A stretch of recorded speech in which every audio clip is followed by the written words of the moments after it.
Hello. So in this example, we are going to be computing a derivative of a triple product. So this is not a thing that you commonly run into, and really sort of if you have a way to avoid it, it's a generally good idea to do so, because although it's not necessarily conceptually difficult how to do this, it is very sort of computationally sort of tricky in terms of like making sure you get everything just right. It's really, really easy to mess up the sort of mechanics of it. So that being said, let's dive in and see what happens. So at its heart, this thing is a product. So we're going to need the product rule. So let's recall our product rule. So the product rule says I'm going to take a derivative of f of x times g of x, and that's going to be f prime of x, g of x, plus f of x, g prime of x. And again, the nice thing here is that these things are commutative, so whatever order you write this in, it's fine. So if you want to do f of x times g prime of x first, and then f prime of x, g of x second, that's totally cool. If you want to flip the order you're doing it, that's fine too, whatever works. But the problem is that this is inherently a product of two things, and it turns out that that is necessary. This is sort of inherently what you need. So really then, since we have a triple product, we need to interpret this thing as the product of two things. I can't think of it as a product of three things. Now, as a side note here, just as a comment, ours does include a natural log, which you may or may not have seen how to handle yet, depending on when you're seeing this video. So don't think that this is sort of an expectation that you should know how to do natural log if you haven't seen them yet. Nonetheless, that's sort of a footnote in the process. What you want to take away from this is how do you sort of interpret this triple product as a product of two things and then break it apart, okay? So I'm going to proceed under the assumption that you know how to do the natural log. You can always come back and view this afterward if that would help. Okay, so my function then is the following. So I have x squared minus 3x plus 1. Then I'm multiplying that by natural log of x minus x plus 1. And that is also being multiplied by 13x plus 1 over x minus 3 square root of x. Okay. But as I mentioned, I have to think of this thing as the product of two things, not three things, right?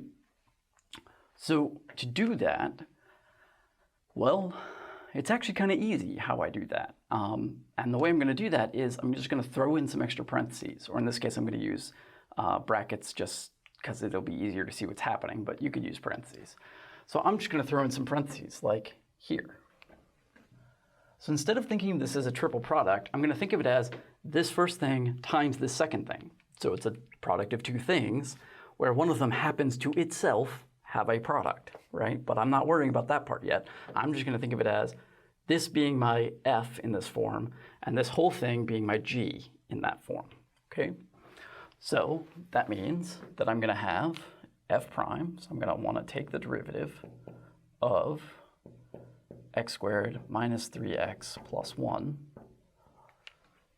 times the second piece, the g, right?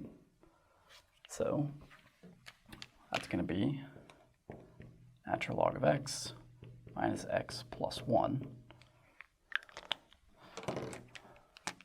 times 13x plus 1 over x minus 3 square root of x,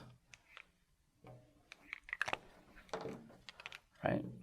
So this then is, just to be clear, the f prime of x in my form, and this is the g of x in my form. So that's that first part, plus, and now I have f by itself, so I just have that x squared minus 3x plus 1 times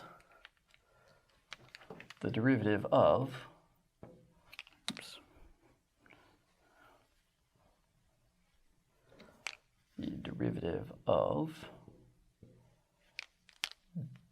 the g, this whole thing.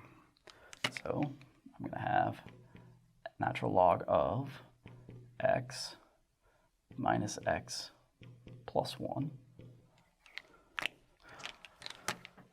times 13x plus 1 over x minus 3 square root of x. Okay? So all I've done is declared the derivatives, right? And again, to be clear, this is now f of x. In this parlance, like I realize I had f of x up there, but I'm just doing it in terms of my rule. And this whole thing, once it has the derivative, this is just g prime of x, which is like the worst g ever. There we go, g prime of x. Okay, where I've just declared I'm going to take the derivative, I haven't done it yet. All right, so for the first thing here, well, this derivative is nice, right? This is just 2x minus 3, right? Because that goes down. I get a 1 there, that's the 2x. Derivative of negative 3x is just minus 3. So that's fine. And then the g of x comes along for the ride. So this is natural log of x minus x plus 1. 13x plus 1 over x minus 3 square root of x.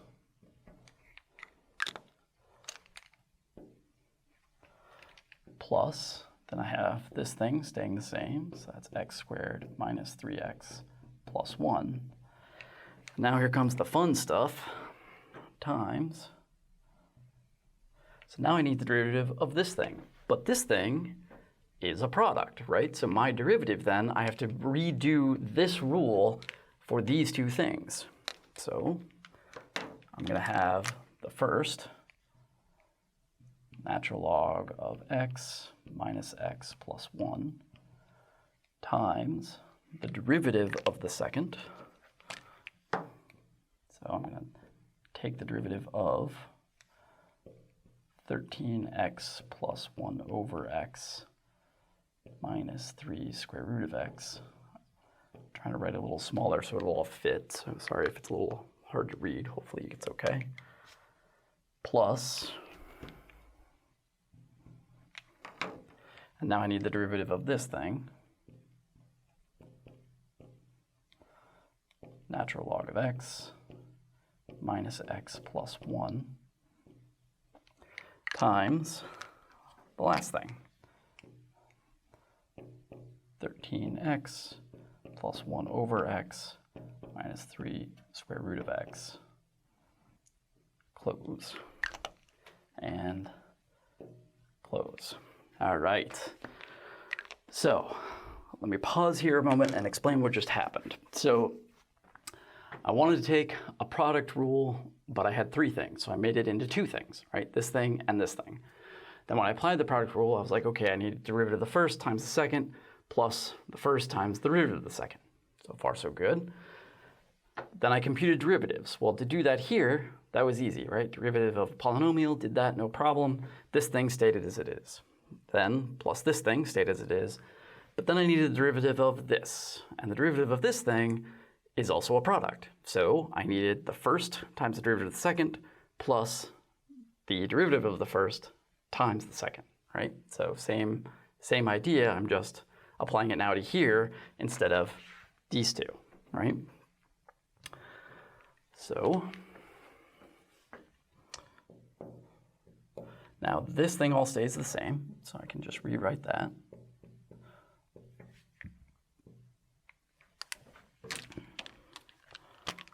And this is natural log of x minus x plus 1 times